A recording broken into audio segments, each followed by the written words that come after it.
Look at him run. No good, he missed it. Are you kidding me? Touchdown. He did what? There are no flags on the field. It's a miracle. Play clock at 5. Pass is intercepted at the goal line by Malcolm Butler. That's got a chance. That is good. It's good. Holy Toledo. Throws to the back of the end zone, and it is caught. Kick is on the way, and it is good. It's good. It's good.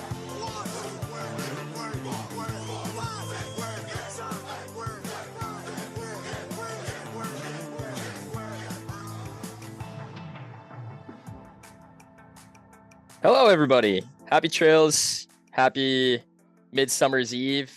This is Wednesday, July 9th that we're recording that night. The 4th of July holiday just passed, and we've got the whole gang here. Paul, EJ, yours truly, Patrick DeMarre here.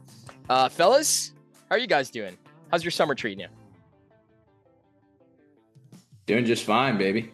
Doing just fine. That was a nice little intro. I can pick out which one was Santonio Holmes' game-winning touchdown catch from Super Bowl 43, so that gives me chills, obviously, but doing well. How are you guys? EJ, we had that David Tyree helmet catch on there, too, if you catch that, I believe. I did not. I was trying to get my my pages situated for the for the show tonight, so I was not paying attention to the intro. I guess we know who the truer fan is between the two of you. Hardworking man, yeah. EJ outworking me. It's exposed. EJ's been exposed. Ladies and gentlemen, this is the Fifth and Long podcast. My name is Patrick DeMarre. We also have Paul, the Commissioner Kashack, and EJ, Dr. Locks Mastronardi here this evening. We like to talk football as often as we can, and tonight we are definitely doing that. We have some great topics here for you this evening, some that Paul, EJ, and I have all come up with. We're going to talk plenty of things NFL related. We're going to cover players, teams, coaches, a lot of it. Nothing too specific or in-depth prediction-wise for this year, but definitely excited for the content we have for you this evening. So without further ado, Paul, would you like to lead the way, my friend?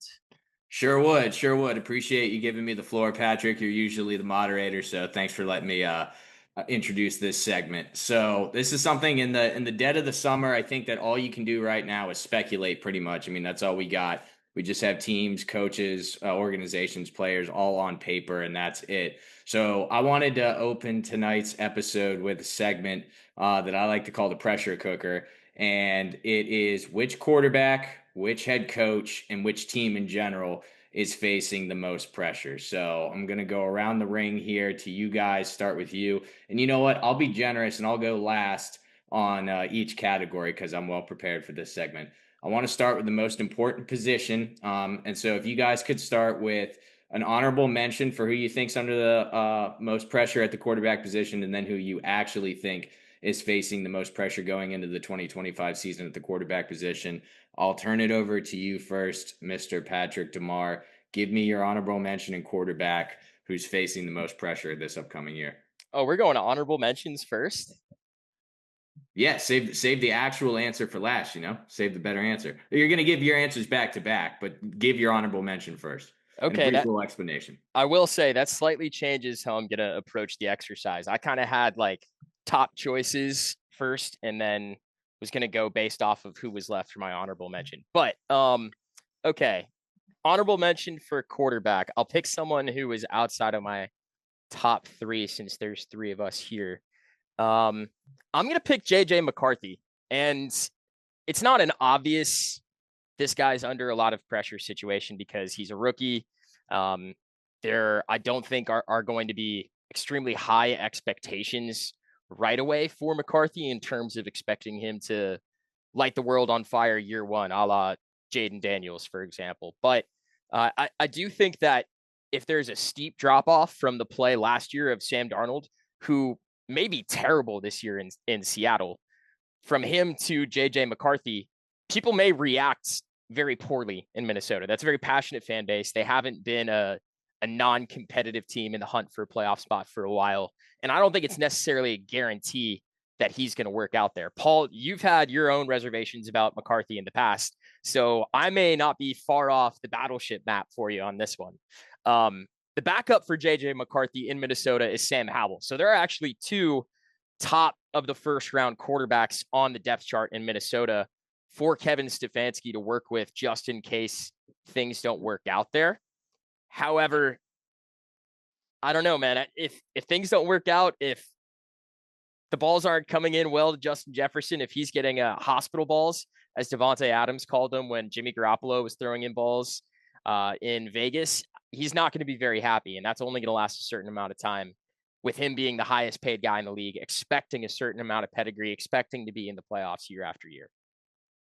I honestly like where your head's at with that pick. That is definitely off the radar.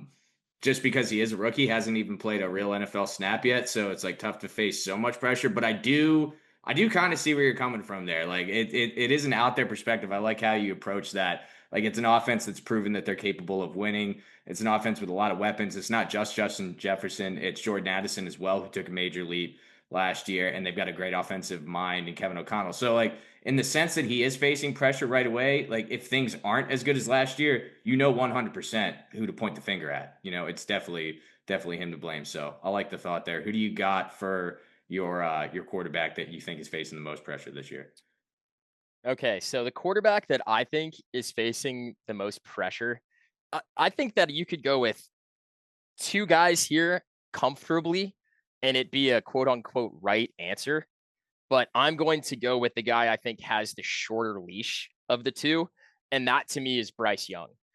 For the record, I really want Bryce Young to succeed this year. Like bad. I think he has the tools to be a better version of what we see from Kyler Murray. That's just the obvious comparison for him because of his stature, but I don't think it's necessarily a fair comparison to him. For Bryce Young, I think it's pretty simple. I think if you have one more season where it's like very up and down and he's only playing 8-9 games, then that's not something that Dave Canales and the Panthers can rely on. And that's going to put them in a position where they're going to need to bring in another quarterback just in case Bryce Young misses another half of the season. And it can't be, I don't know who their backup is off the top of my head this year, but they need to prepare for that reality if that's the case. And let's say we get into a situation where the Panthers are picking at the top of the draft next year. Arch Manning is available, or Cade Klubnik, or Drew Allard, to name a few, Mettenberger, whoever. All those guys are going to be available at the top of the first round. We've heard about next year's quarterback class. Let's say Bryce Young has an up and down season. He only plays 6-7 games because of injury.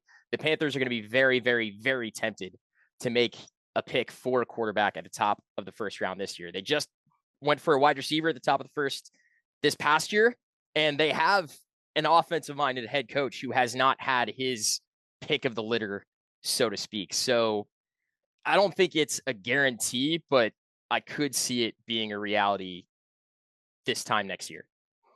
I don't hate the thought there either. Not bad. I mean, this is a team that could easily be picking, towards the top of the draft again. Even if Bryce Young's like, okay, they could still be bad enough. And then you could move on. And what should be, or what we're hearing, is going to be a deep quarterback class in the draft of 2026. So honestly, Patrick, you're operating a little bit different ballpark in terms of your picks for the pressure segment than I am. I'll kind of explain itself when I give my picks, but I like your perspective on it for sure.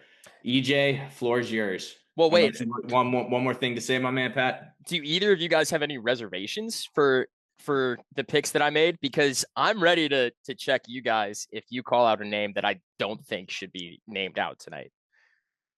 Well, I just think that this activity can be so broad where, like, if you put the right information in front of someone, then you can be like, yeah, well, that does make sense. Maybe they are in the hot seat if you look at them that way. So, like, at the beginning, I only had like one or two quarterbacks. And now I'm kind of looking, after you said your two names, because those were not even close to my radar, I'm like, well, this QB could probably be on the radar. This QB could probably be on the radar. So it's a really unique exercise. That's a great point, EJ. Yeah. I like your frame of mind there. All right. Paul, let's keep it going. I like this, Yeah, man. Let's do it. EJ, you really, I guess, yeah, gave me nice compliments. I think that that's a compliment for my segment here. So the floor is all yours. Yeah, Pat, I would just say, yeah, you took a little bit of a different approach than I was thinking, but I'm not going to say any reservations. You backed up your case, I think, well in both instances. So now, Mr. Mastronardi, floor is all yours. Yeah, well, my honorable mention, it's Justin Fields. And I say this because he's coming into a whole new situation again where he's getting basically a fully 2-year guaranteed contract. I think it's fully guaranteed or right around that number. New head coach. I think they have a new GM over in New York. But the thing is, they had the whole Aaron Rodgers experiment, did not work out. And instead of trying to go through the draft, they said, let's give this guy who's 26 years old and has kind of been through the ringer since he came out of college. And let's see what he's got. Let's see how well he's progressed over the last few years. And you look at the team they have around him. I mean, you still have Brees Hall, you still have Garrett Wilson, both first round picks who have proven themselves in this league. They tried to booster their wide receiving core a little more, even with that Mason Taylor guy from LSU, who they drafted in the second round. They picked up Josh Reynolds. They have Alan Lazard. They have, if you look on paper, a great surrounding team for Justin Fields to succeed. And it's really all on him now. I mean, if it doesn't work out, they can just turn to Tyrod Taylor, who's a proven backup, and at least get through the season. But I mean, if he's able to prove even a little bit that they can win 8-9 games, then he's he's in the driver's seat. If they go another 4 or 5 win season, they're just going to be drafting one of these quarterbacks that we spoke about next year, top of the order. And then this contract for Fields is just a 1-year, pretty expensive backup.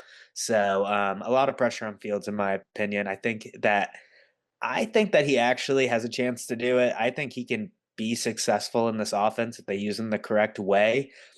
But it's going to be interesting. I mean, we only have seen bits and pieces. The Steelers kind of used, honestly, only what he was good at, which was running the ball and kind of doing those little play actions, RPOs. So, I mean, it's going to be a big year for Justin Fields. So that's why I put him as my honorable mention. Three things, I guess, Paul, before you chime in. Sure. If that's okay. Yep, by all means, my man. Okay, one, there is also the familiarity of Garrett Wilson there. They were teammates at Ohio State. I don't know if you mentioned that. You may have. I didn't, but yes, I do know that. Also, his contract is guaranteed through 2 seasons. Also, it would be pretty difficult for them to move on from him in 2027. He's technically that's a void year where he could be a free agent, but also the way that contracts work, you could easily keep him that year too. It's set up so that if it works out, there's a way for them to keep him around for 4 or 5 seasons. This honestly kind of reminds me of sort of like what Tampa has tried to do with Baker Mayfield, where they see a little bit of success elsewhere and they try to build off it. And I guess my biggest question, and Paul, you might be able to answer this the best because you watched it the most last season. I was along for the ride too. Remember, I was all for keeping Justin Fields as quarterback before they switched over to Russ. Do you think that this situation in New York is that much worse than what he had to work with in Pittsburgh those first, I think, 6 weeks of the season last year? Because there's still going to be, in my mind, honestly, you could make an argument that the skill group is going to be better, what he's working with. Coaching's probably going to be worse. The defense may be on the same level, maybe a slight drop off. They probably don't win as many games as the Steelers last year, but I think it's not the worst situation he could have ended up in. Also, he played against Aaron Glenn at some point last year or the year before, had a pretty good game. Glenn is pretty familiar with what he does well. I think he feels better about his quarterback situation than maybe people expect. Yeah, I mean, you kind of answered your own question there. I was happy to jump in, but I mean, yeah, I think that the skill position is kind of better in New York, top to bottom. The Steelers have not been known for offense. I think that they've been pretty inept since the final years of Ben Roethlisberger offensively, and that includes not just the head coach, but I think the offensive coordinators that they've had over the years as well. Not to mention Fields and he might be doing this in New York to a degree as well, but I think he'll have more of a leash in New York. I mean, Fields was playing looking over his shoulder the whole time, knowing that Russell Wilson, when he would be ready, like he would have to have played perfect pretty much. He had a winning record, and they still benched him. So there's that pressure factor as well there in Pittsburgh that in a sense he won't have in New York, but overall I still think, yeah, because it's a good pick from EJ because it's his last shot, really. If it doesn't work out here in New York, like he's done. Like he will never be anything more than a backup. Like this is it. This is the end. Yeah, it's very much so. I had him on my short list for quarterbacks that could possibly take a level up. He wouldn't have been one of my top like 2 or 3 picks, but he was up there. And at the same time, like I think him having essentially his last relevant season in the NFL is just as likely. It's a very weird like ceiling floor situation for Fields right now. So EJ, I don't think you're wrong at all. I was just trying to play devil's advocate. Yeah, of course. My thinking with it is like if it doesn't go well this year, they can easily draft a new QB and just put him in that backup role or put him in that kind of role where he was with Pittsburgh, where it has to be perfection. So kind of in this sense, like this year, it kind of has to be perfection too, so they don't have to go down that road. So that's kind of what I was thinking. Like I said, there's like, if you think about it, I don't want to spoil any of Paul's picks, but I think of like 5 or 6 other guys that I could put as honorable mentions and, kind of at least discuss it and be like, yeah, that makes sense.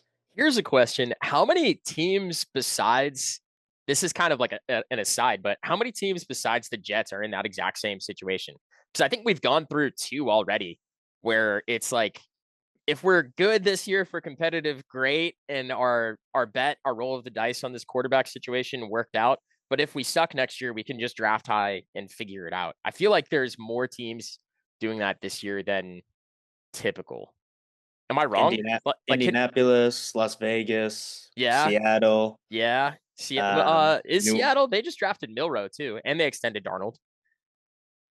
Yeah, I guess. I mean, it just depends if Darnold sucks, they can just do the whole thing. Or the Rams New Orleans is another one. New Orleans is a better example, yeah, than the Rams for sure. New Orleans, maybe Carolina. I was talking about them earlier. Maybe, I mean, Baker's in a contract year in Tampa, right? That could be another situation where maybe if something goes awry, if there's injuries, whatever, they bring someone in. But the people down here in Tampa will throw riots. I believe that. Yeah, you are boots on the ground. They love Baker. So I guess it's the Saints, Vegas, probably Indianapolis, the Browns, probably the Jets. That's 5 teams. The Steelers, 6, right, Paul? Yeah, but I mean, I think that with that, and we're getting really off the rails here because we haven't even gotten to EJ's actual most pressure pick. But I think the difference between when you look at a Steelers situation, just to tie this up in a bow, and a team like the Jets or a team like the Panthers, Rodgers isn't young, and everybody knows that even if the season goes well, that there's no real future, just because of his age and everything like that. So that's the difference there. You compare to some of those other teams where, all right, if you're looking at Bryce Young, if you're looking at Justin Fields, if the season goes really well, I mean, that could be your guy for the next 8-10 years, whatever it is. Rodgers could have a great year, and it's not going to be the case. So that's the one difference there on the Pittsburgh side. I'll bring in my pick. Most pressure on himself. That's how I thought of this one. And it's former number 1 overall pick, Trevor Lawrence. I mean, he's getting compared to Daniel Jones at this point with how bad his season went last year. And for Jacksonville overall, it was just a terrible year. A lot of guys banged up. I know ETN was kind of banged up the whole season, but it's a big year for him. I mean, they gave him that contract, and you can arguably say not one penny has been deserved. It's been a tough stretch, tough offensive line. I know they revamped it. They got a few guys in free agency, so they're trying to help him out there. Obviously, Travis Hunter's going to be good. They got that receiver from Washington that kind of showed up in the playoffs, Brown. But at the end of the day, I think this year for him, it's just show what you can do. Show why you were paid that money in the first place.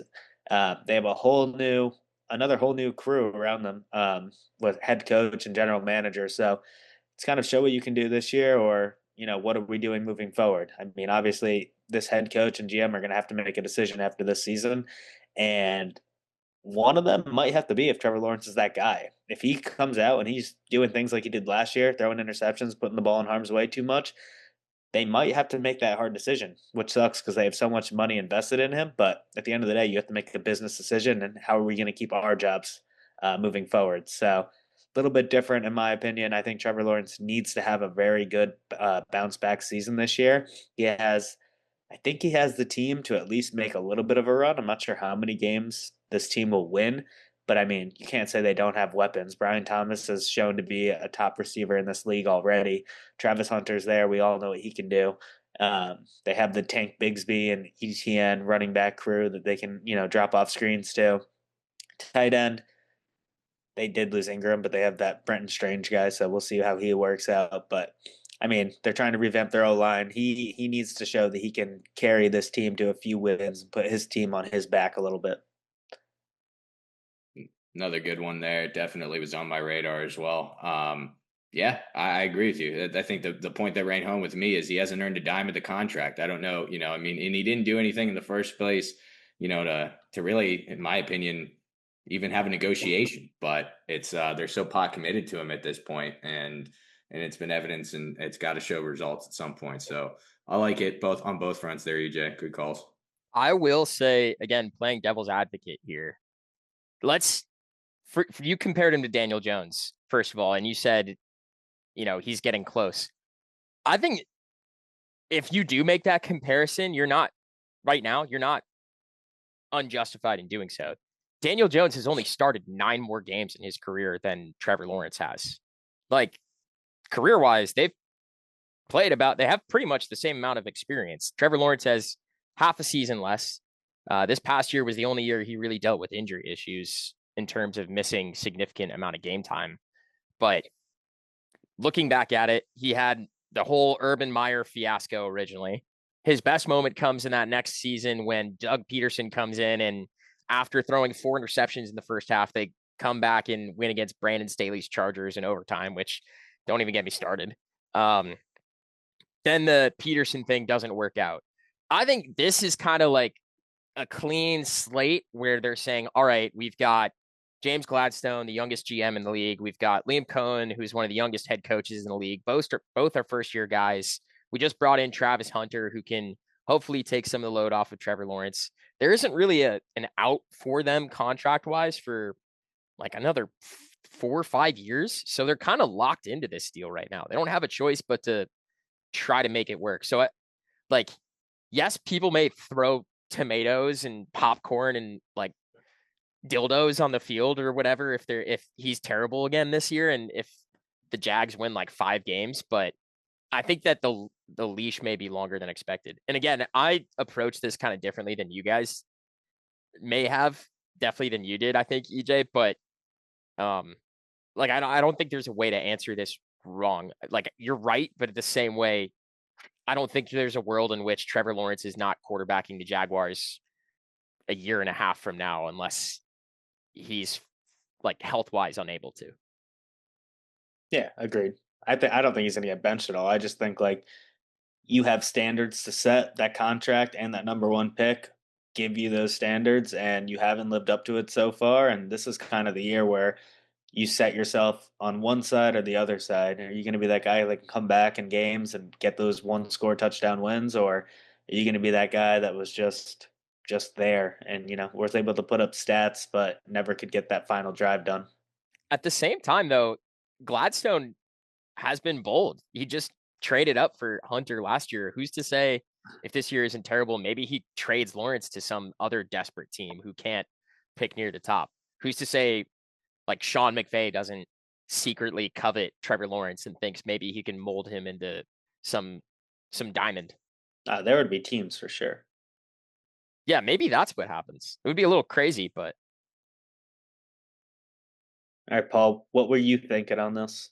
All right. Yeah. So honestly, to a degree, I really kind of took a different path than both of you guys. I think both of you guys, well, I mean, maybe Pat more so than EJ a little bit, but you both, I think we're thinking of pressure in the terms of maybe jobs potentially being on the line or just being officially acknowledged as a bust in Trevor Lawrence's case. I went with it more of already established quarterbacks that have really high expectations. And so my honorable mention is actually going to be CJ Stroud. And I'm going to be talking about the Texans and CJ Stroud a lot this year in general, because I think that this is the year that you got to put up or shut up in general. And they've won a wild card game each of the past 2 years. Things have been solid, but they haven't established themselves to get to that next level, that top tier of contention where Buffalo is, where Baltimore is, where Kansas City is among the AFC teams. So I think that there's a lot of pressure for CJ Stroud to propel them to that level this year. And let's be honest, we saw a lot of regression out of him last year. You know, that 23 touchdown, 5 interception rookie year, best TD to pick ratio of a rookie ever, 4,000 plus yards. You know, we were enamored with what we saw out of him. And then it really just completely went backwards. The team around him is still solid, which is why they were still able to win a playoff game. But the passer rating dipped significantly. TD pick was poor, and the passing yardage went down. So I think that there's a ton of pressure for him to propel this team forward. It's a good team. It's well coached. And how solid is he in general? This year, I think, is going to go a long way to also determining how much he gets paid per year. They're going to start contract negotiations after this one. This will be year 3. You know, you're going to have to start that contract negotiation between year 3, year 4.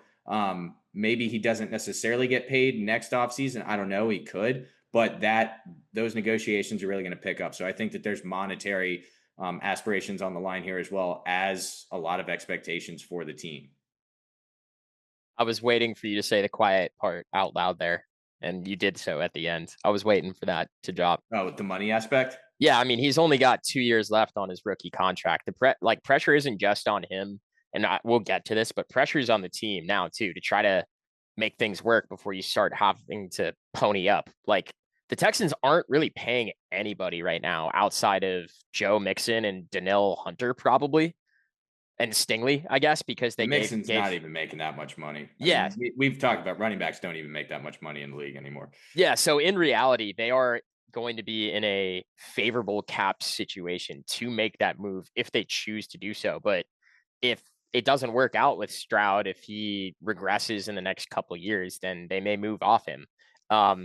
I will say, playing devil's advocate against your argument, he hasn't really had much time with his intended offense at any point in either of his last 2 years, and his teams have still been pretty successful getting to the playoffs in back-to-back seasons. He's just gone up against Lamar Jackson and Patrick Mahomes in the playoffs in back-to-back years, 2 of probably the 3 best quarterbacks in football. I would say maybe 4, depending on, how you want to look at it. Yeah, but he hasn't played that well in those games. That's fair. He's not facing those quarterbacks when he's under center.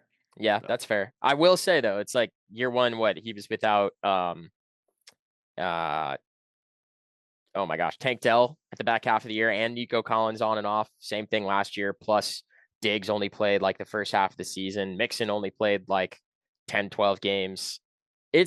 They were dealing with a lot of stuff last year, and the O-line sucked. The O-line might be worse this year. Like, I don't think it's going to get easier. So I get where you're going with that one for sure, Paulie.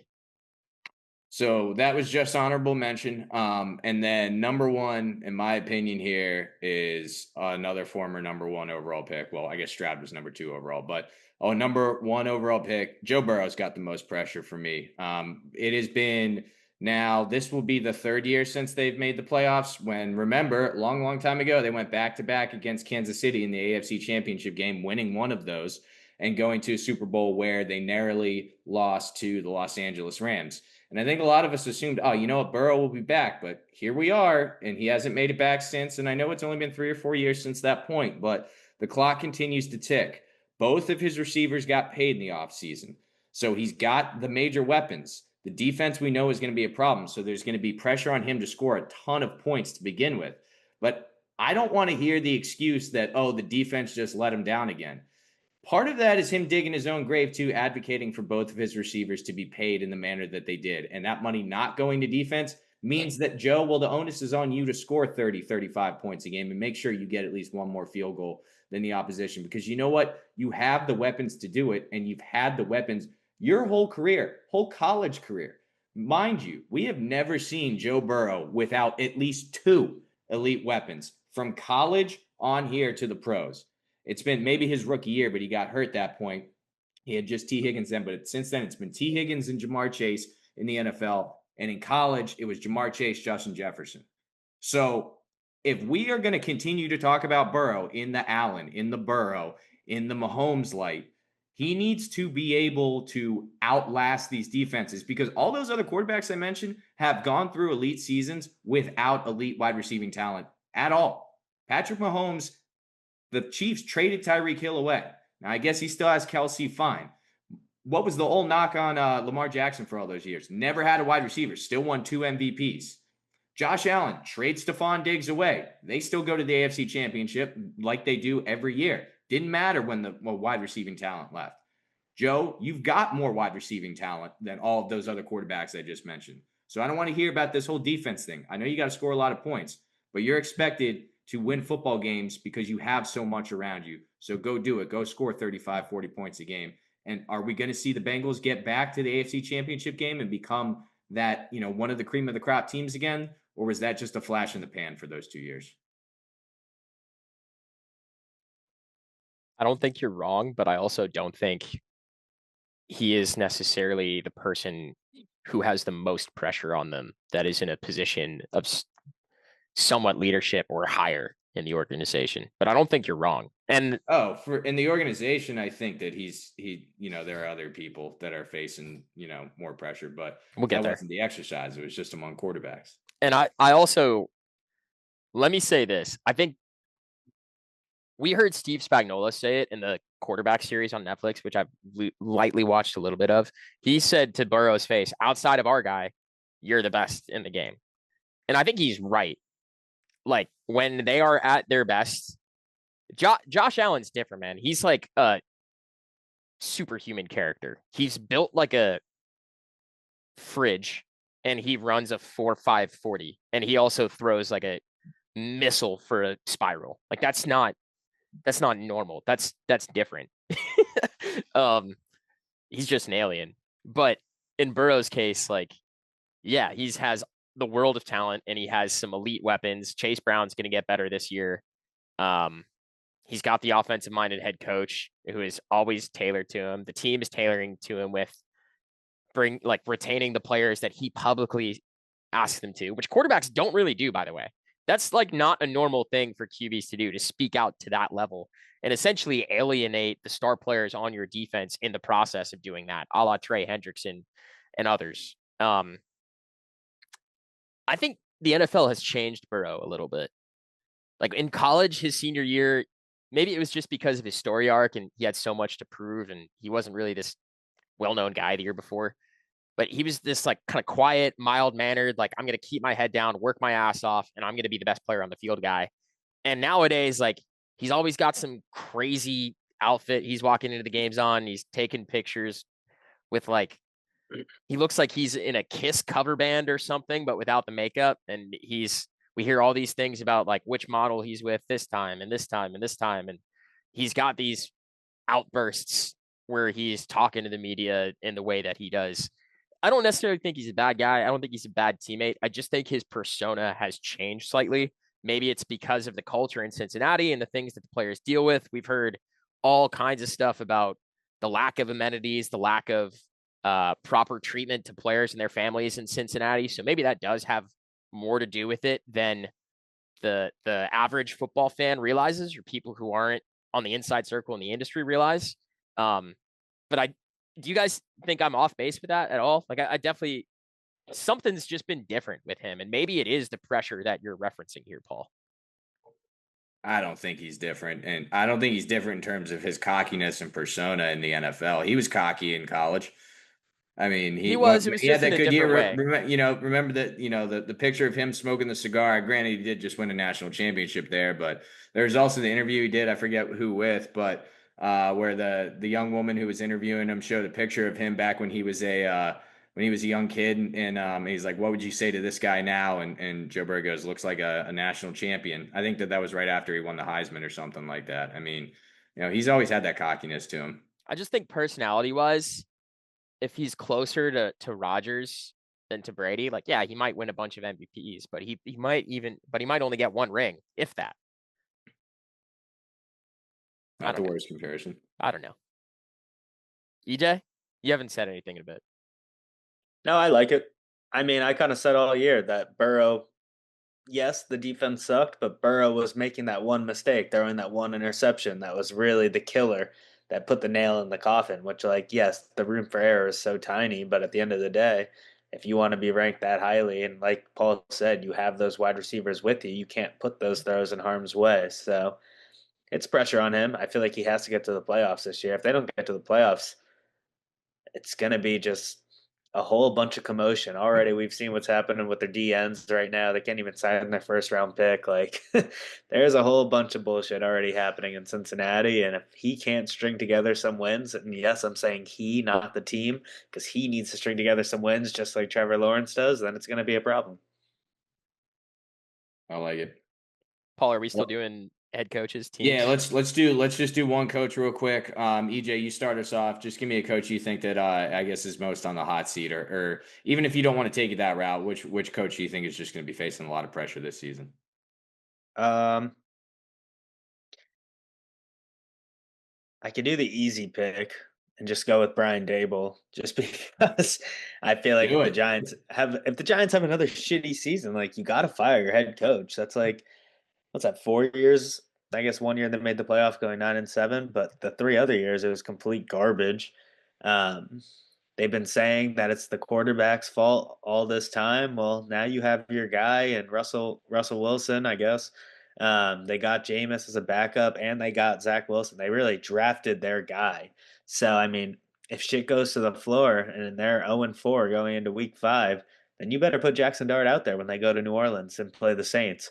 And if they look like shit there, then Daboll's, I think he's gone, and I think Shane's gone with him. But I mean, I think that's the piece of the pie. They drafted Dart without giving up a first round pick next year. So if they have a shit pick next year, they're just going to draft a quarterback. Like, I don't know why everyone thinks like, oh, now they're not going to draft a quarterback next year. We have seen so many NFL teams do this where they draft a quarterback and then they have a terrible pick the next year and they just draft a quarterback.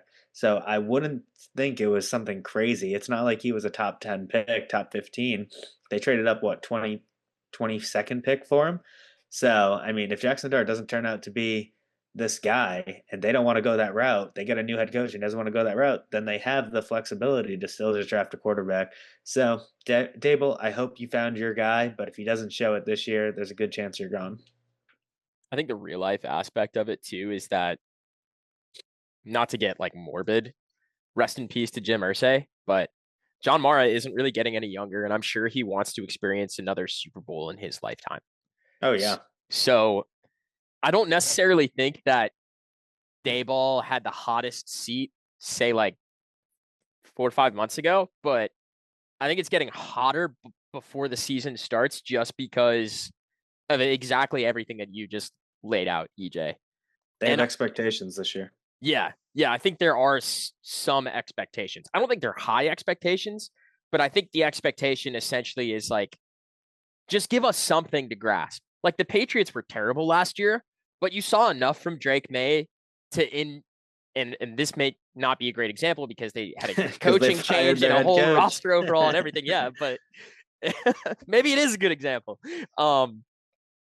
There was enough that from what you saw from Drake May or on the field, just in general, in some way, shape, or form, it doesn't have to be the quarterback, that you went, okay, we have something next year that we can like take pride in and root for and know that our team may suck, but we have this going for us that will go right X amount of times a game that we can look forward to on Sundays.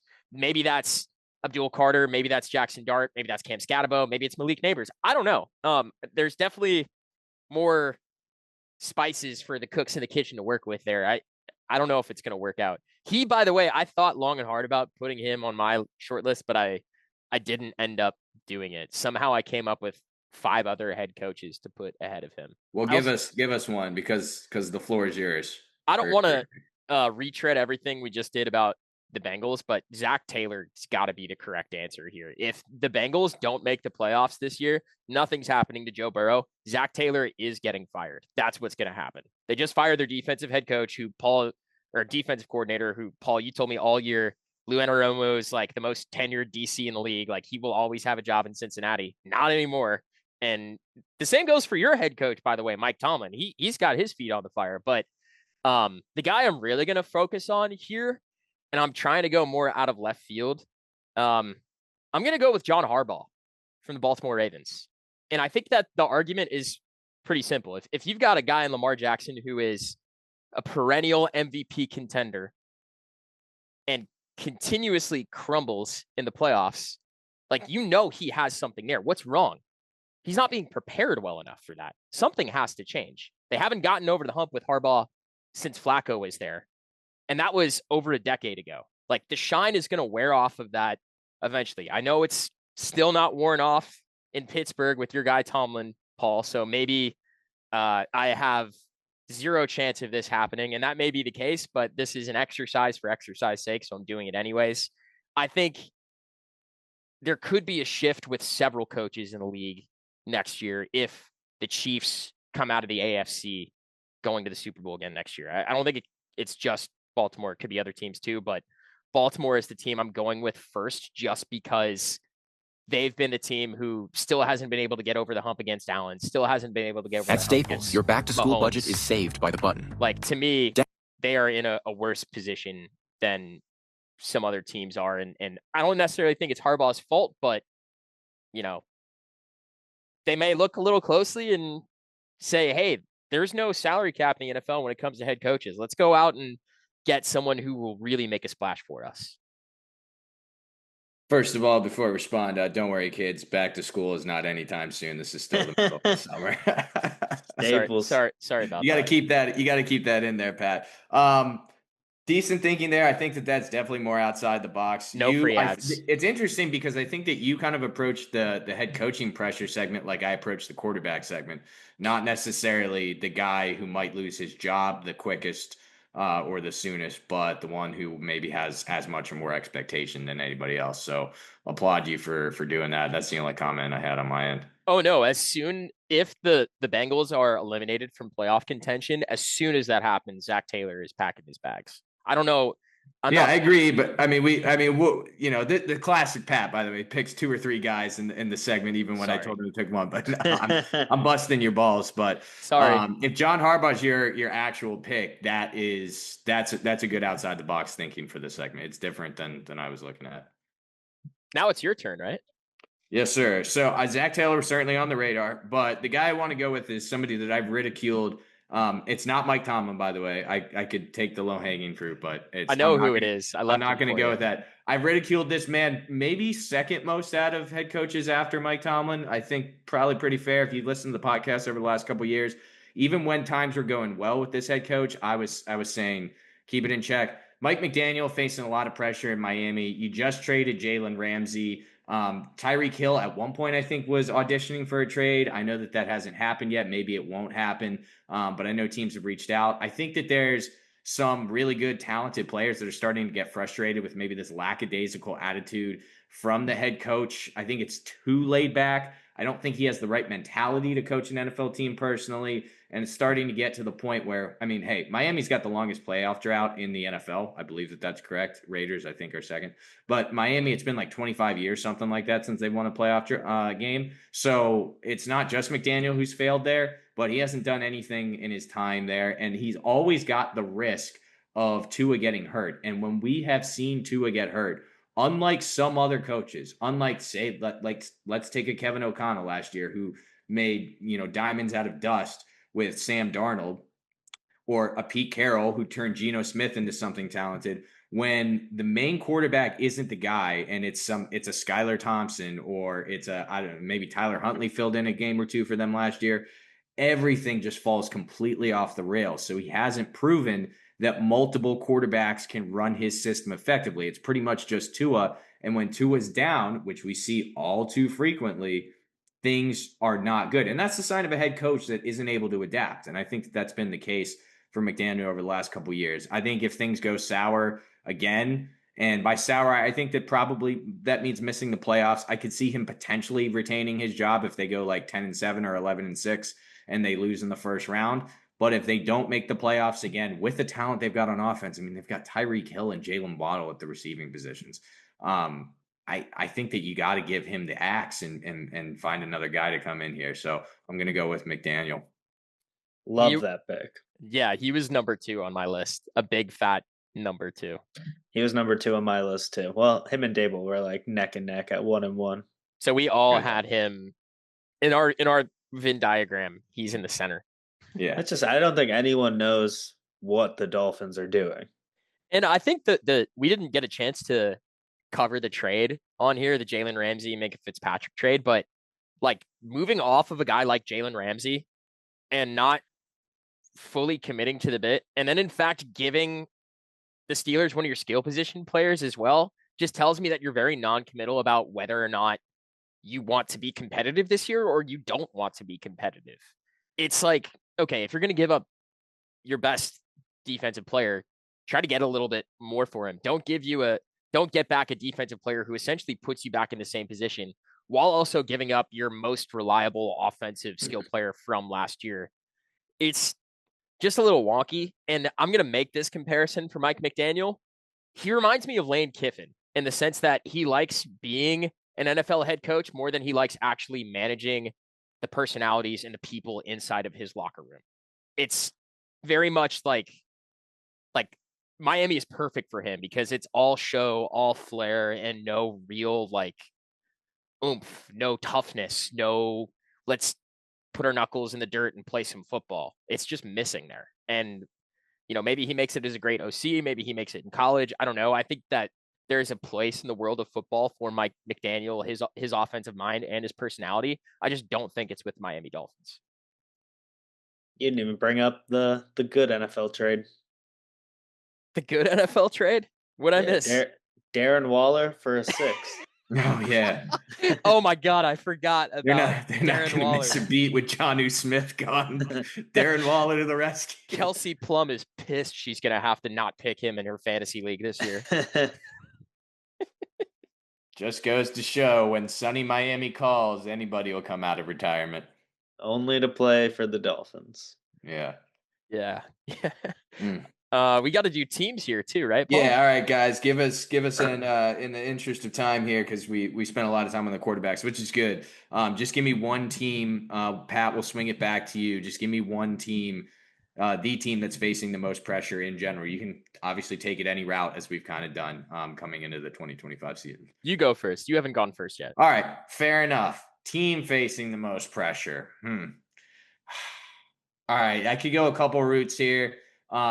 I was thinking about one team, but I already touched on one of their quarterbacks, so I'll leave that to the side.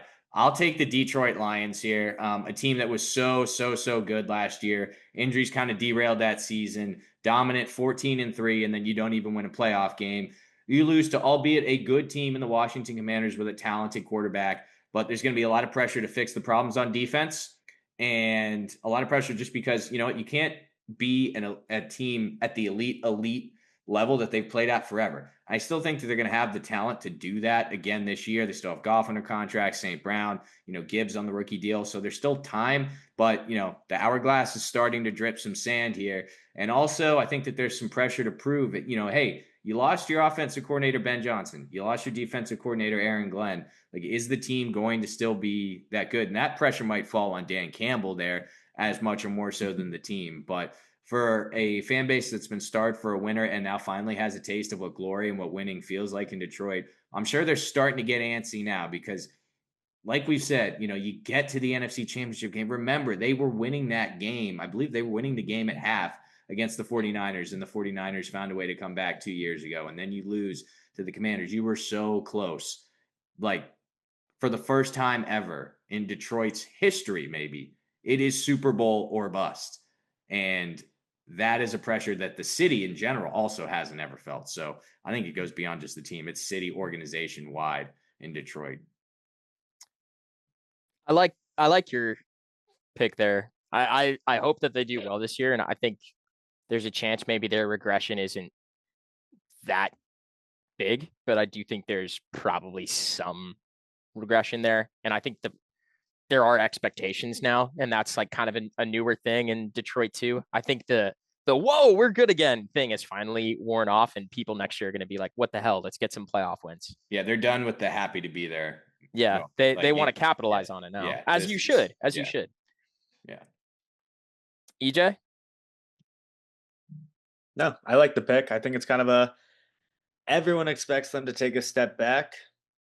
And with how dominant they've been, I feel like it can't be like a shallow step back. I feel like it's going to be every loss they get is going to hurt more. And then they're going to start questioning Jared Goff. And, I do think they're going to take a step back as well, just because they lost some of their coordinators. So I don't think it's going to be a smooth ride in the regular season like it has been the last few years. So I don't know. We're just gonna have to see how they react. Their fans definitely want a championship, like you guys said. They're ready for that final step. So it'll be interesting to see. Is Goff that guy? I love that. I love that point about every loss. That's not even something I thought about. Every loss being magnified just because they had so few of them last year. Yeah, because I'm sure they're going to be favored in most games this year. Yeah, good way to look at it too. And let's be real, like I don't think people are gonna fully expect the Bears to light the world on fire in Ben Johnson's first year. People are probably expecting Minnesota to take a step back. Green Bay is like the probably trendy division pick, but I don't know how much substance will be to it. EJ, am I going next or is it your turn? I'm ready to go, but if you want to go, it's all you. Okay, I'll go. I would love to put Paul on the spot about his Steelers here, but we talk enough about them, and I kind of want to. That's for sure. I kind of want to put the spot on somewhere else because I do feel like maybe there is more pressure on a different team that's a little bit higher profile, even more high profile than the Lions. I'm going to go with the San Francisco 49ers and Kyle Shanahan. And it's really comes down to this. He has a 78 and 66 overall record, including the playoffs as a head coach in San Francisco, but a 55 and 58 record without Christian McCaffrey. And I don't know what kind of Christian McCaffrey we're going to get back this year, or if we'll ever get 100% Christian McCaffrey back as he's getting older. So, Purdy was pretty decent last year dealing with all the stuff they dealt with. I mean, Ricky Pearsall, their first round receiver pick, literally got shot. Like everybody was hurt at one point in time, literally everybody.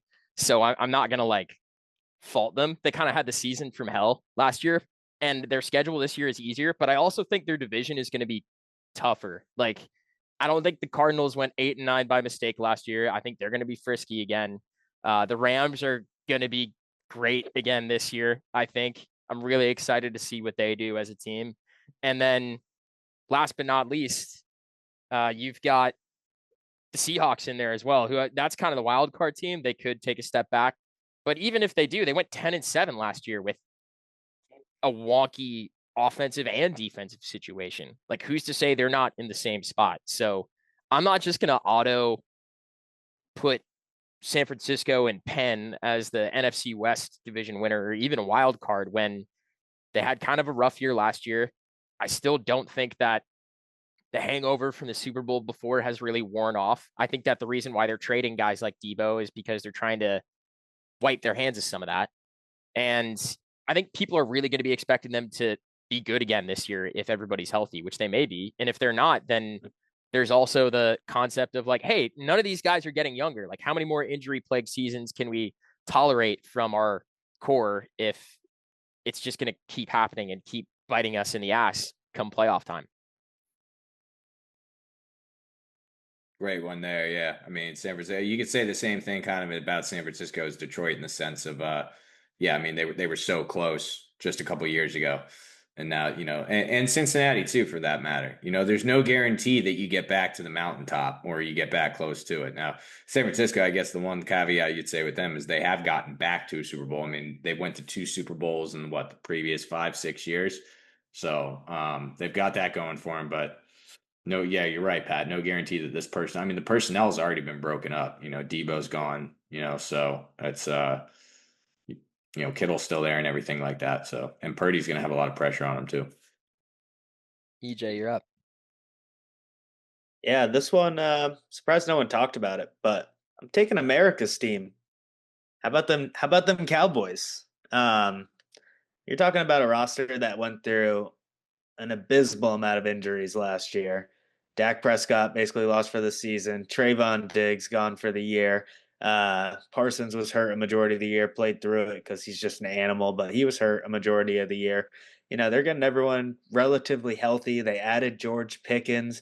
I mean, if you look at that wide receiver core, I know they have Tolbert listed as their number 3, but don't forget about the Jonathan Mingo trade they made last year. They have South Carolina Pride, Jalen Brooks over there. They got Turpin over there, who's also their kick returner. I mean, they got guys. Jake Ferguson coming back. He was injured a majority of the season. Added Javonte Williams and Miles Sanders to be their running backs. Drafted Jaden Blue. So I'm looking at that offense and I'm thinking they are going to go back to the 12-5 they were the previous 3 seasons before their blunder last season. Where they actually won 7 games. I don't even know.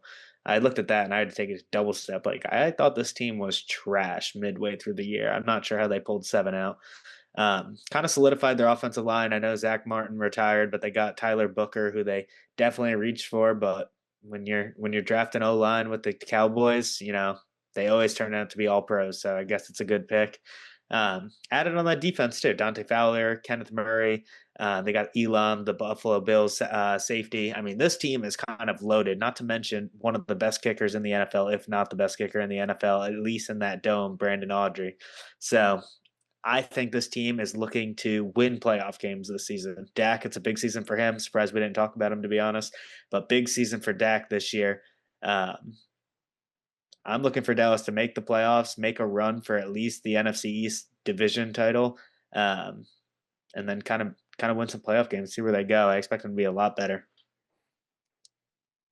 I think you may have mentioned this. I don't think you did.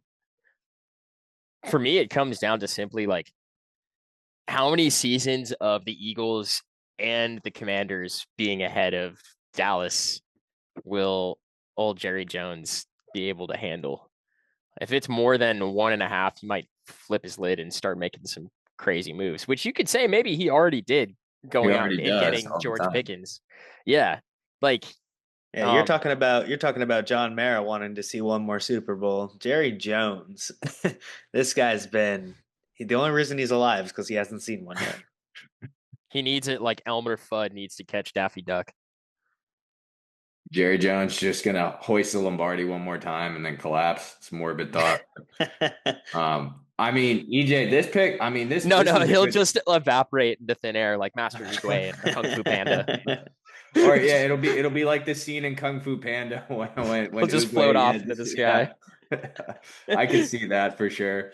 But I mean, EJ, I love this pick. Honestly, Dak was on my radar. He just didn't quite make it, and it was specifically because of the George Pickens move. You've got that solidified number 2 receiver now opposite CeeDee Lamb. That's going to do wonders for CeeDee Lamb because George Pickens, while he's a head case, he is certainly talented enough where you have to shed double coverage his way. You need to, direct a second set of eyes from the safety position to his side of the field. And that's going to leave CeeDee Lamb with way more one-on-one opportunities. Dak should be able to get on the ball. And keep in mind, it's a good point to bring up with Dak. People forget this very easily. But just 2 years ago, Lamar Jackson's MVP season, there were backers, and it was justified based on a statistical perspective that Dak Prescott actually should have been the MVP of the league that year. He was neck and neck with Lamar that season. 100%. So I was upset. Yeah, he's not that far removed from that elite level of play. You're right. It has to result in wins. And this is a team that hasn't been to the NFC Championship game since like the 90s or something, I want to say. So kind of ridiculous. No actual conversation, and we won't do it, of the Steelers here is a travesty, by the way, because their moves reek of desperation recently. I mean, they've been a desperate franchise. I feel like the thing with them, though, is like, you're really just throwing shit at the wall and seeing what sticks. I mean, like, it's like, if it works out, it works out. If not, I don't even know. This is close to a new low. Like, the only way it could get worse next year would be if they brought in Jameis Winston and Russell Wilson to compete for their QB1 job. Oh, wait, the Giants did that. Well, they did Russ last year. Yeah, that's fair. Yeah, they've already done one of the two. That bridge is burned. they got to do the other one now. Oh man. Does that mean we're transitioning? We've gone through that first part of the exercise, I guess, right? Yes, sir. Pat, back over to you to lead the pod down its next road. All right, that was fun. Paul, thank you for My leading pleasure. us in our pressure cooker exercise for quarterbacks, head coaches, and teams in the NFL. We've got some more kind of categories and answers we're going to try to resolve here. Questions we're going to try to resolve, excuse me. These are a little bit more all over the map and a little bit more random. So I'm just going to go one by one with these and try to put you guys on the spot, or as much on the spot as I can.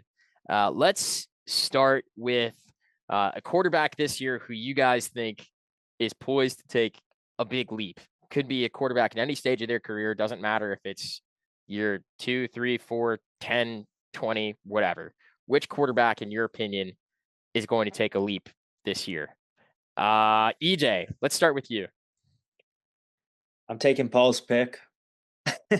I'm taking Jordan Love.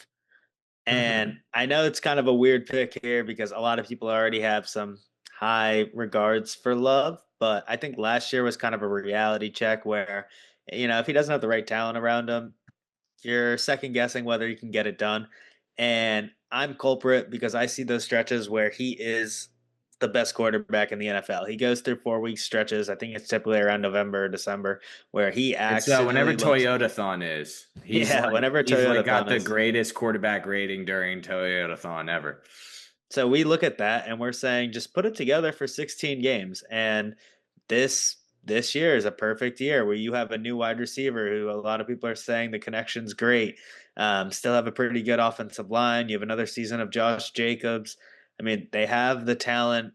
A lot of people say like 5 number 2 receivers, which Dobbs, Reed, Watson, Wicks, agreed. But I mean, that's good talent if they can get Golden to be a number 1 receiver. So I'm excited. Hopefully Jordan Love can take that next step. I like the Jordan Love answer. And by the look on Paul's face, you might have actually stolen his pick.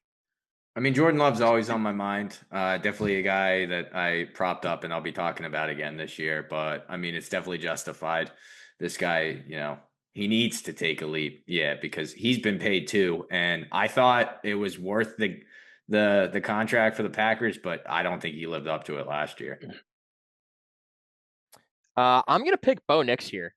For me, it's pretty simple. His numbers after week 9 and later in the NFL season, he had 21 touchdowns, I believe it was, and 9 interceptions. I'm going to do the math here again to make sure I had it right because I just did it on the fly.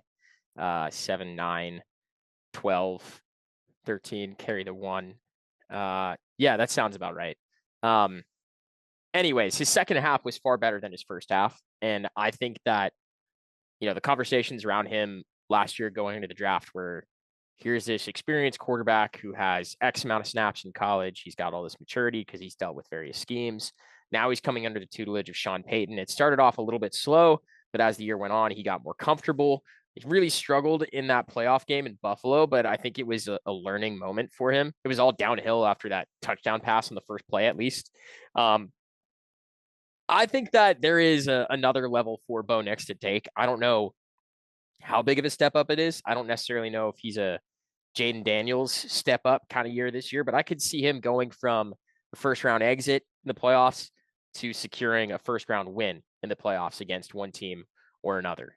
Now, I don't really know who that's going to be, but if it comes down to a high wild card seed for Denver, or maybe even somehow pulling off an upset against the Chiefs in the division, I don't think that's too far out of reach. And I actually kind of like their chances of doing that better than the Chargers, at least right now this year. That could change in the next 7-8 weeks or so. Not bad. He'll definitely be a guy with a lot of expectations, or, some expectations based on already overperforming, I think, in his rookie year. All right. I guess that would leave me. I will definitely take this, I think, a different route than both of you guys did. I'm betting on a guy to take a leap who's already played at a very elite level, but I just don't think we've seen his great elite level that we did the first couple years. And I guess I'll give this away a little bit. I think Justin Herbert can be the MVP of the NFL this year. And I think that he takes a leap from just this quarterback that has been in that he's been relegated to that tier below the top with the Mahomes, Allen, and Burrow and Jackson, he's been kind of relegated to that next tier below, kind of with Stroud and like a Love and things like that. The numbers haven't jumped off the page the last 2 to 3 years like they did those first 2 years. But I was going back looking at some of these numbers. He threw for 5,000 yards in his second year in 2021. He had 31 touchdowns to 10 picks in his rookie year. Like, the guy was really, really good. And then we haven't quite seen that the last couple years. He hasn't reached 30 touchdowns since that 2021 season that I referenced. And I think he gets right back to that point, second year under Harbaugh, with Ladd McConkey, another full year under his belt there, somebody that looks like he could evolve into one of the elite receivers in the game. He's finally got that guy back after Keenan Allen left.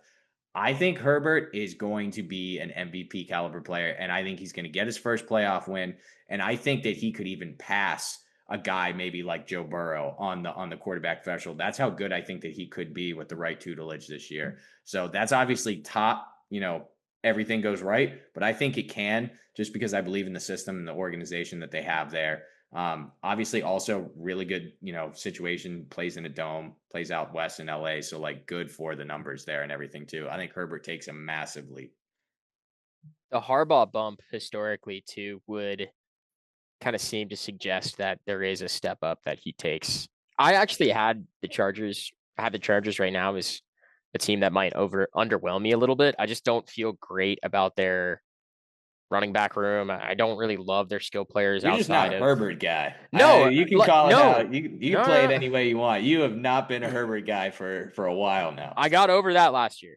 I promise. I don't think so. I think we could go back to the recap after that. Granted, it was a bad playoff loss, but I think we could go back to that recap. I don't think that you were over it. I'm calling BS on that one, Pat. I think that, he's got the tools to do exactly what you're talking about, and he's got the head coach, and they've got some of the recipe there to do it, but I don't know if they have the whole recipe. And I also I think that division is going to be tough, man. Like, you have the Chiefs, the Broncos are going to be good again this year, and I think Vegas isn't going to be a team you can just sleepwalk against and beat this year. They're going to be frisky too. They're going to be a team that's around 500, maybe even slightly better. I don't know. I just don't want to count on. I don't think I can count on it. He doesn't have. If Ladd McConkey is a guy who is like top 5 in the league in catches this year, then I will reevaluate and I could see it. But he would need to have a crazy season, like crazy. 5,000 yards plus, like maybe 50 tutties. For Herbert, I think he could get to 5,000. 50 touchdowns is a lot. But EJ, your turn, my man. How many are we doing? He already. You already went. You already went. I'm sorry. Okay. How about a quarterback that takes a step back? QB regression this year. Paul, go. Oh, shoot. QB regression. You caught me off guard here, Pat. Who we got? Honestly, I think that your guy, Bo Nix, is a little bit of a candidate for that. I mean, CJ Stroud, year 2 slump kind of deal. Yeah, I could definitely see that. I also still think that some of that wasn't really, some of his success wasn't necessarily him. It was just maybe a little bit of scheme. And I mentioned this early in the year. I thought that there was a lot of one read, run, one read, then move on to run, and not necessarily going through the progressions. So I could see things there. I also just think that they are also in a tough division. I'm not as high on the Raiders as you are, so I don't necessarily, prop them up as a competitive team. But I mean, I still think at the best they're going to be the third best team in this division. We'll see. Things are good there in terms of the head coach he's got, but I'm still skeptical about him in general and the talent that he has and his ability to propel forward that team. Like, I still think that some of their wins were defense driven last year. So we'll see. I think that you get a year of tape on him, anything can happen with the defense, or anything can happen with opposing NFL defenses starting to figure out some tendencies and things like that. And is the receiving core good enough? Maybe. I love Cortland Sutton a lot, but will that be good enough to sustain him as well? I'm not sure. EJ? I'm going Jaden Daniels. I'm going with another rookie from last year. And I mean, you look at Jaden Daniels and he had the perfect season. He really put it all together after they beat the Giants, scoring 8 field goals. And and he looked like a completely different quarterback that second half of the year. Of course, they didn't win it all because the Eagles, but they brought him to the wire. But I mean, you kind of look at the receivers they have this year, and yes, they do have Scary Terry. They brought in Debo, but what does Debo have left? We definitely didn't see the best version of Debo last year. Still doing another season with Brian Robinson Jr., Austin Eckler. I just feel like last year was a little bit more of a fluke than anything. If this defense can be good, then they could probably still win all these games. But I just see Daniels with the weapons he has on his offensive side just taking a step back. Yeah, that's one of those picks where it's like the bar was set so high last year. It's just going to be hard to reach that. And anything less than a conference championship appearance will be regression in the eyes of some, maybe even a lot of people. I don't hate your pick. I don't hate either of your picks there. I am surprised, though. Maybe it's just trying to avoid the obvious, but Sam Darnold is my pick here. Yeah, that's a good one. I think he's just going to, I don't think it's going to be as bad as it was those last 2 games of the season, including the playoffs, but I don't think he is going to, he's definitely not in a situation that is as favorable as it was last year to him. So I'm expecting there to be a little bit of a drop off. The wide receiver situation, he's not going to be throwing to Justin Jefferson anymore. There's going to be a drop off from that too. I don't know, man. Like, that's maybe a little bit too obvious. I had Goff listed here too. We already talked about him. I had CJ Stroud. We already talked about him. So Sam Darnold is my pick. Next, how about the best situation or worst situation for a high profile rookie? You guys can go either way here, good or bad. I'll give you one pick apiece. EJ, we'll start with you. Best situation for a high profile rookie. Or worse. Paul, you sure you don't want to go first on this one? I was kind of glad you got picked. I'll go first. I'll go ahead, Pat. So I'm going to go with Colston Loveland here. Tight end out of Michigan, picked by Ben Johnson in the Chicago Bears in the top of the first round. Pretty simple comparison here. If he can be anything close to what Sam Laporta was for Ben Johnson the last couple of years in Detroit, this will be a very, very good acquisition, not just for the Chicago Bears, but also for Caleb Williams. In fact, you could say maybe this is the kind of acquisition they need. And I think Luther Burden could be thrown in here as a great option as well. A guy who reminds me a lot of Amon-Ra St. Brown on tape.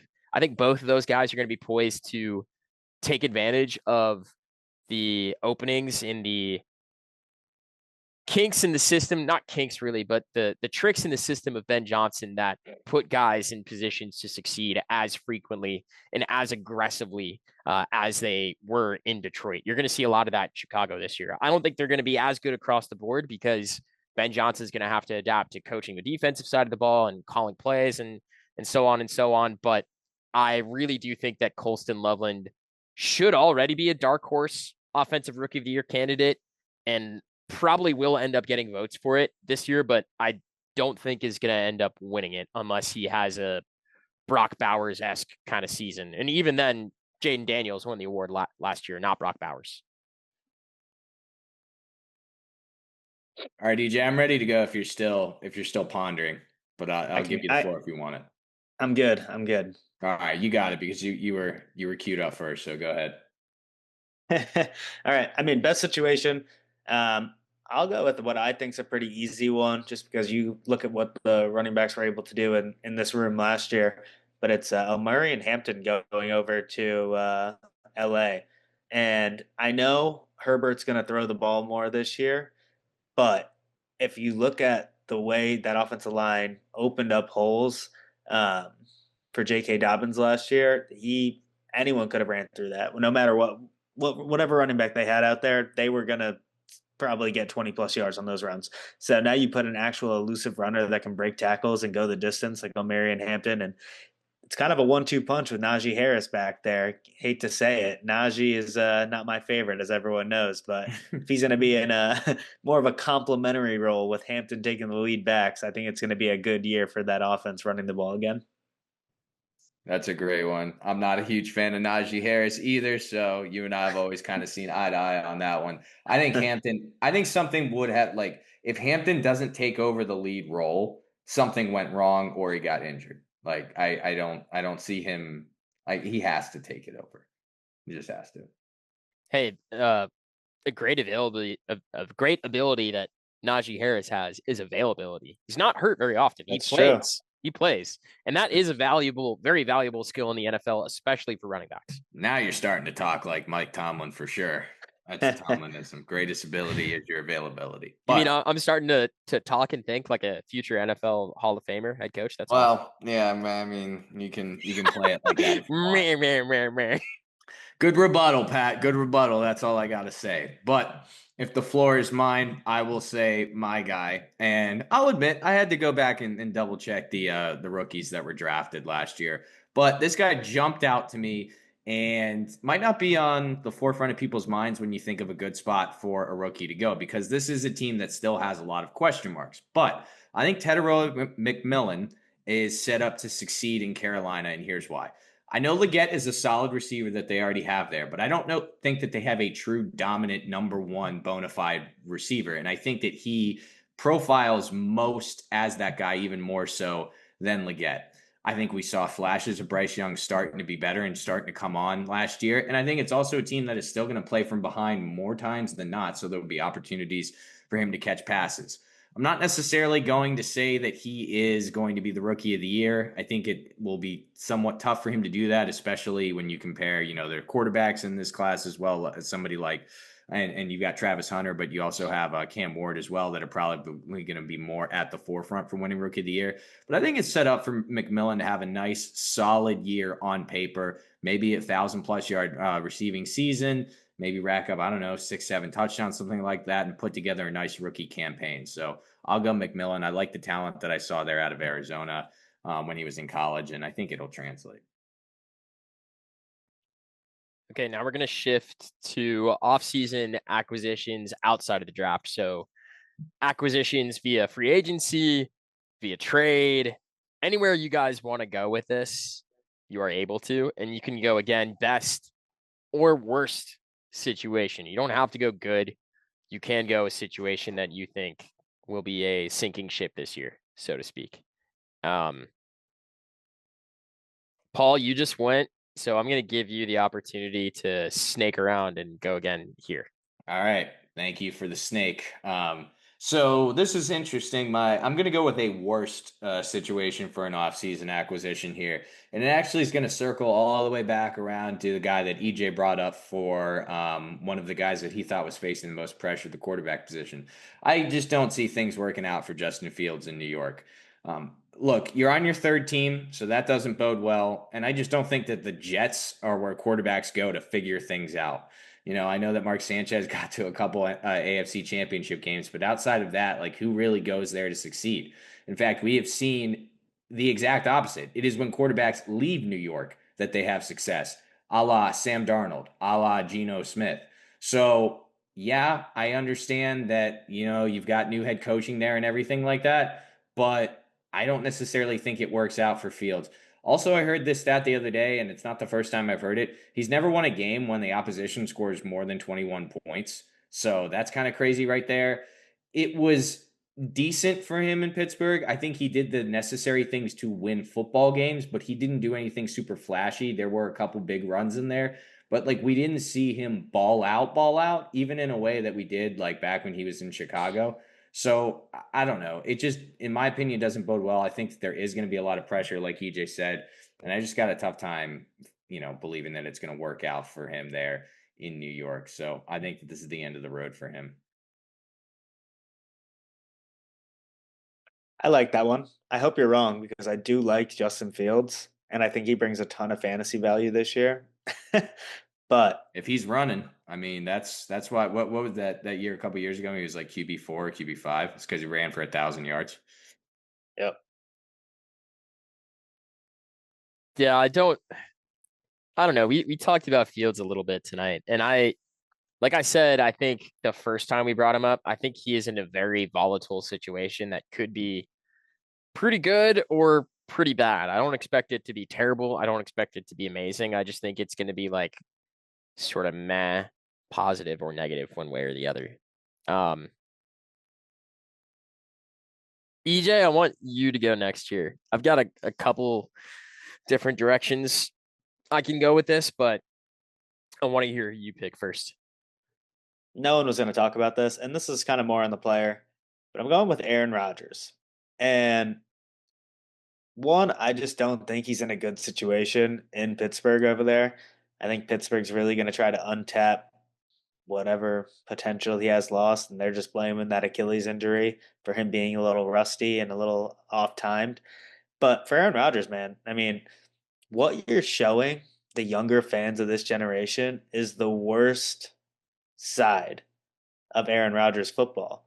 So now these guys are going to grow up, and it's kind of like how we watched Brett Favre at the end of his career, and like yes, we saw some good moments, but like I don't have a better example, but we saw like a bunch of bad moments at the end of his career, and you're like, dude, just retire, you're ruining your legacy a little bit. And I feel like this is what Rodgers is doing. I mean, the whole dilemma with the Jets, bringing in his own guys, pretty much calling out coaches. I don't think he'll be able to do that with the Steelers per se, but I mean, just if it's a bad season and he's going to try to throw the blame elsewhere so it doesn't tarnish his legacy a little bit more, like he should have just called it quits in the first place. So hopefully he's wrong and he can get some wins, but that's where I'm going with it. It does seem, well, first of all, I mean, talking about the flip side of the situation we mentioned earlier, when we were debating if Fields' situation in New York is much better or worse than his situation in Pittsburgh last year, you can make the same argument reverse for Aaron Rodgers. Like those two guys flip teams. And I don't necessarily know if, like, yeah, Aaron Rodgers has DK Metcalf and he has Jonnu Smith, but what kind of consistency on the offense are you going to be able to expect from what they have there right now? I just don't really know what that answer is. There's nobody who's like proven it over a full season. And yeah, I mean, you could tell DK to just run a go route down the sideline every single time, and Rodgers, I'm sure, will hit him X amount of times a game. He did that with Devontae last year, but they didn't win much. So to me, it seems like a situation where like both sides are almost ready to blame the other when it inevitably doesn't work out. It's very like weird, and it seemed like both sides just kind of like decided this is where they were going to end up when the offseason started and all the other options went by, and yet they're still here, even though either of them could have decided to get off the ship and, you know, get a ride or go a different route at any point, essentially. And they just, instead of making a choice, let all the other options become exhausted by other teams. Sorry to call out your Steelers, Paul. No, I mean, I call him out as much as anybody else. I like the call, EJ. I also just like wonder, and it's an interesting. That was my number one choice too for worst situation. Oh, really? By the way, yeah, EJ nailed it. That's who I would have picked. Yeah, I mean, all the credit to both of you. Then, I think that the perspective that EJ had about like, is this the example that Aaron Rodgers wants to set for like, I don't know, 8-10-year-olds that have only kind of seen him fail really since they started watching the NFL. That's a good point of view, something that I hadn't necessarily thought about. But I mean, just hearing some of the quotes, like I also like I don't know how much the drive is there, with Rodgers anymore. And so maybe that's not specific to, I think going any place without the drive and the will to win anymore is bad, not just Pittsburgh, but for an organization that has won 6 Super Bowls. We're not going to just be like, oh, yeah, have a nice little swan song, victory lap tour on your whole career. If you're coming here and you're going to start at the quarterback position, you're expected to win. You're not expected to just, go out there and win the stereotypical 9-10 games and lose in the playoffs, even though that's become the reality for us over the better part of the last decade. So I wonder there about the drive and the want to, and he's not coming to the right place if he's going to half-ass it. That's all. Well, yeah, that last point I think is where EJ and I picking Rodgers like really hits home, because like I don't think this is going to be like the New York situation where he tears his ACL or tears his Achilles on play 4 and then they win 6 games the next year. Like this is very much so a 1-year thing. I think he'll probably play for at least half the season, maybe more. But it's kind of like, you can get away with going 6 and whatever or 5 and whatever in New York, and people will hate your guts and they'll boo you off the field. But they've been dealing with that for a decade now. Like it's nothing new to them. If the Steelers have their first losing season in however many years with Aaron Rodgers at the helm, people are going to go freaking berserk. They're going to go insane in Pittsburgh. People are going to be so excited to like just seethe and like be furious and have somebody to direct that to besides Mike Tomlin, that Aaron Rodgers is going to have like Paul Skeens thigh-sized bullseye on his forehead that all the hate is going to be directed to from here on out. Like, if he was looking for an easy situation where he could just coast, he picked the worst possible place to do that. He has to like put in some effort here. He has to show it, because if he doesn't, the fans are going to catch on so quick and they're going to let him have it.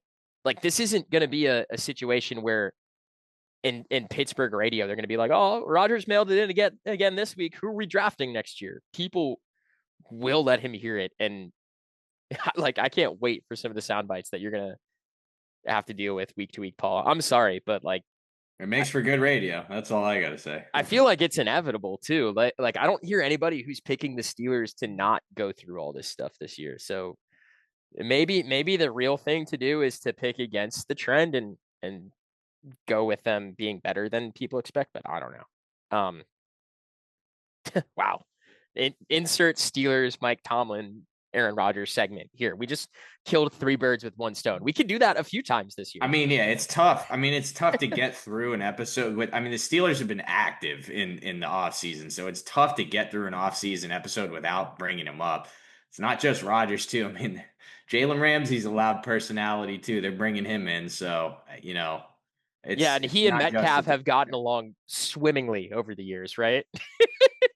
Yeah, that'll be interesting. I'm sure we'll have some. I guarantee there'll be one training camp fight, no doubt. More than one. Yeah. My pick here, I want to go best situation. Since we have, I think, 2 worst. Yeah, I'm gonna go against the trend, and I'm gonna pick best. I'm going to go with Davante Adams, the Los Angeles Rams. I think that the continuity and the seamlessness and the easiness of just showing up to work every day and being in the environment that is Sean McVay's system, led by Matthew Stafford, is going to be such a breath of fresh air for Davante Adams. He's not going to have to deal with all the drama and headaches of the Jets. Like, people in LA don't even really care about the Rams that much. Nobody's going to like call Francesca on the weekly radio show and say that they want to egg Adam's car or they want his unborn child to perish or something. Like, Jesus Christ. I joke, but like, I'm wearing Boston stuff. Boston fans say terrible shit all the time about players for their own team and ask for the death of unborn children. People say terrible things on the internet. Maybe they won't call in and do it, but they'll say it on Twitter through a burner account or something. Egg the guy's car. I mean, that's a little bit harmless, right? Yeah. I had 2 very opposite ends of the spectrum there.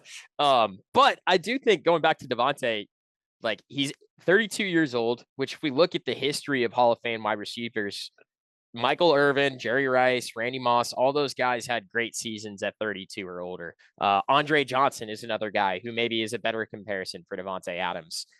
Like Larry Fitzgerald too. This is not an age where guys are past it when they are of the caliber of Davante Adams. He's going to be a red zone threat for them. He's going to take some of the pressure off of Puka and off of their running game, which I don't know what the hell is going to happen with Kyren Williams this year. They may split some more of the carries with Blake Corum and others, but I do think that Davante is going to be a very, very reliable red zone target. And I think that him getting balls from Stafford, I think you genuinely could see like the best version of Davante that we've seen, including him playing in Matt LaFleur's system with MVP Rodgers throwing to him however many years ago. I'm really excited to see what the second part of his career, or maybe even the second prime of his, looks like here in LA, hopefully for more than just this year. Fun fact, Devontae Adams, barring injury, will likely get to 1,000 catches this season. Huge milestone for a receiver. He's only 43 away, has 957. He'll probably get there, yeah. Probably. He wouldn't even have to play a whole season, most likely. Yeah, he could actually still get hurt and still get that number. We've got time for a couple more topics here. Let me hear you guys throw in a surprise contender team and a surprise bust team each for this year. EJ, we'll start with you. Surprise contender. I'm going to say Dallas because everyone has them as number 3 in the division. But I kind of already discussed them a little bit. I think they're going to be a lot better than kind of what a lot of people think they're going to be. I think they can easily go win 11, 12 games this year, and that will probably get them second place in the division and a wild card spot. And I wouldn't put it past them if the Eagles take a step back for them to kind of at least match up with the Eagles. So I'll say Dallas is my contender. For my pretender, last year I was money on this taking Cleveland, which, I mean, I just said Cleveland was going to have a top 5 pick, and that was correct. I'm going to say... Don't feel like this is locking you into anything season prediction-wise, by the way. We're going to do those officially later. Okay, so it's just how I'm feeling right now? Yeah. Okay. My pretender is the Atlanta Falcons. I see them taking a step back this year. I do not like Michael Penix, so I think it's just going to be another whirlwind season for them where everyone's saying, with all this talent, how are you doing this? EJ, what the hell? That's my contender team, man. Oh, yeah? That was my contender team. Really? Yeah.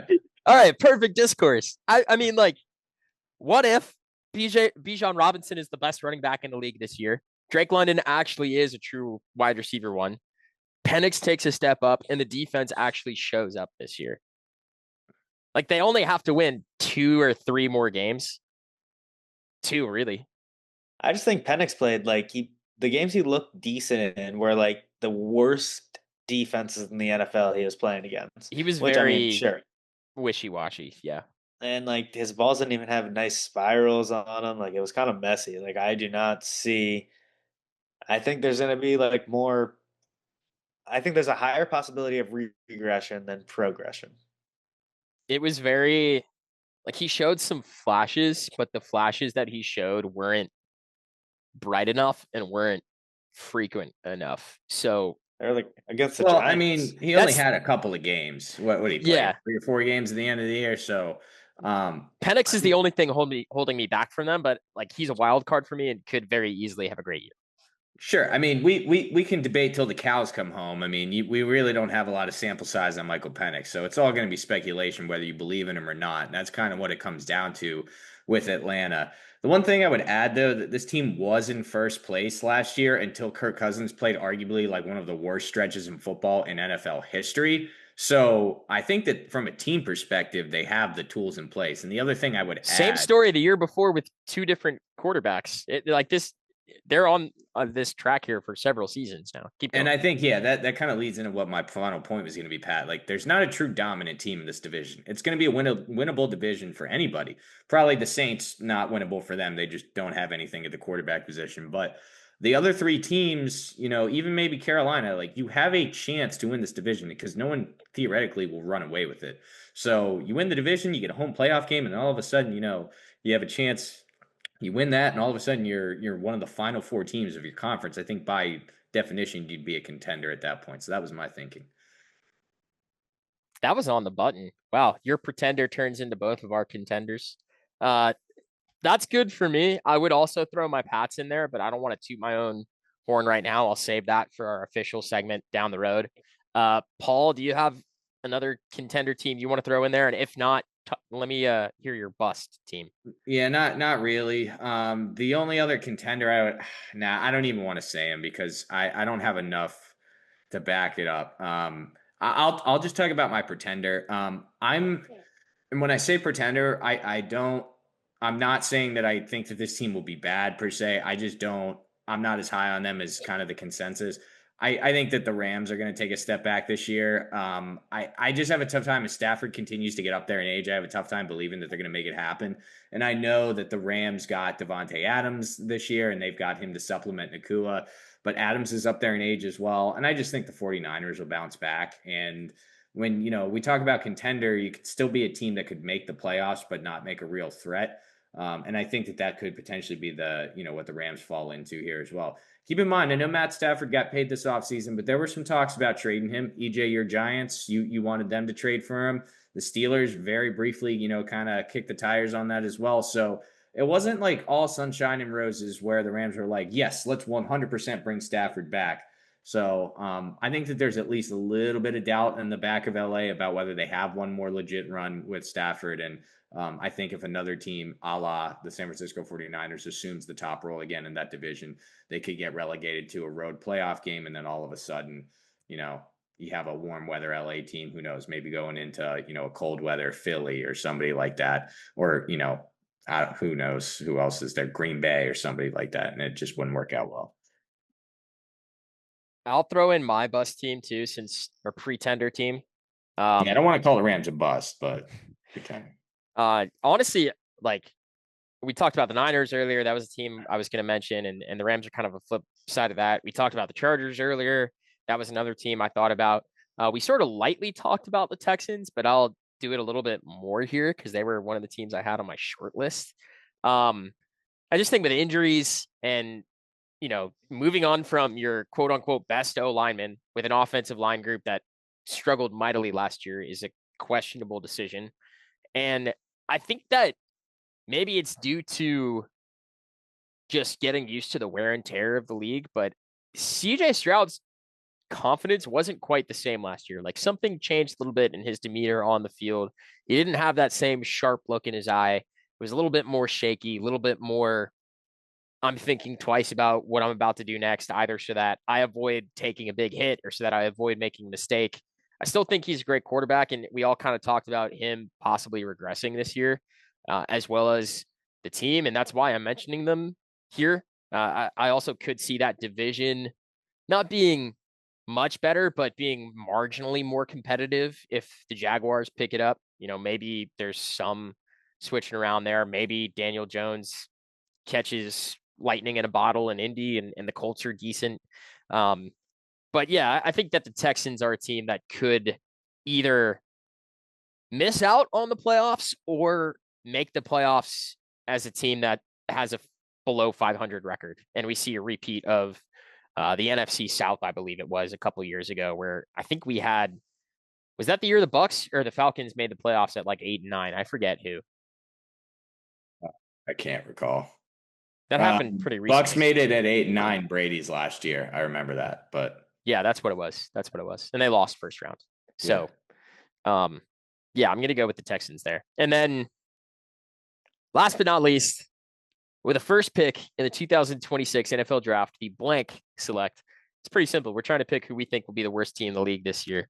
We've talked a lot about them, but I think that their division is a little bit worse than this other team. So maybe they pick up a few more wins. I was going to say the Saints, but I'm going to go with the Titans instead.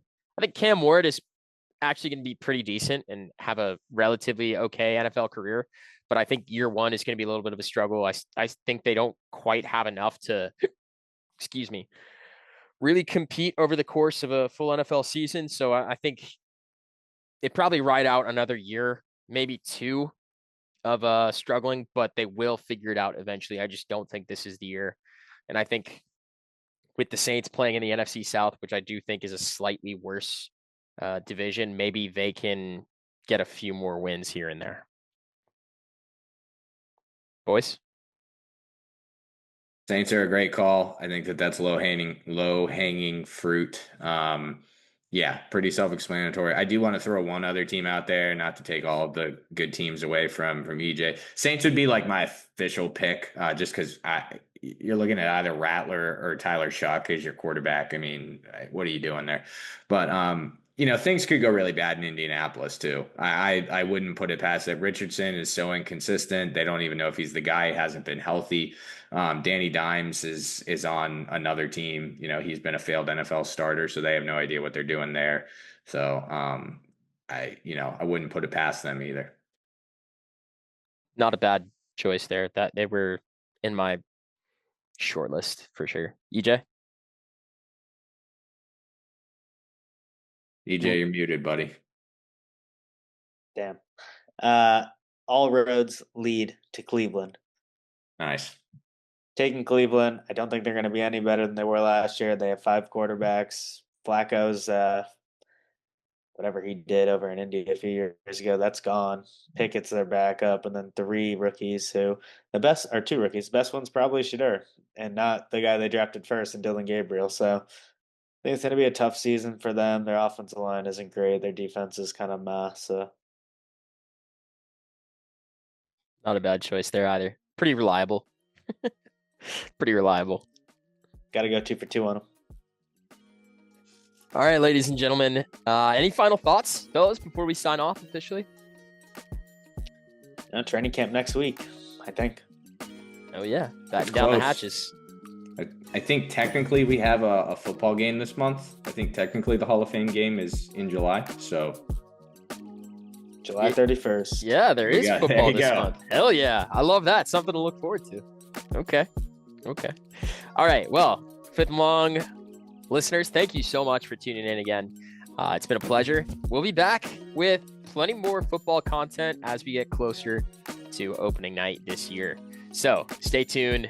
There's plenty more from the Fifth and Long gang for you on the horizons. We'll see you next time right here on the Fifth and Long podcast. Good night. God bless.